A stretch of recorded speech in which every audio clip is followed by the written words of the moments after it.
মাইকি মণ্ডপের কথা। আমরা যখন এখানে তখন বিকেল।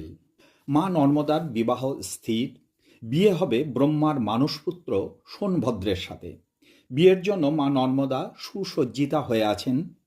এদিকে সময় অতিবাহিত হয়ে যাচ্ছে, কিন্তু সোনভদ্র বিবাহস্থলে না আসায় খোঁজ খবর নিয়ে জানা গেল মা নর্মদার বেশ ধরে তার সখী জহিলা সোনভদ্রকে বিয়ে করে।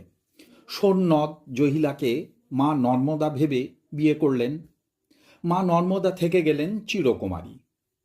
এই বিয়েতে ব্যবহার করার জন্য যে হাঁড়ি কড়াই খুন্তি ইত্যাদি আনা হয়েছিল সেই সব এই পাথরে পরিণত হয়েছে।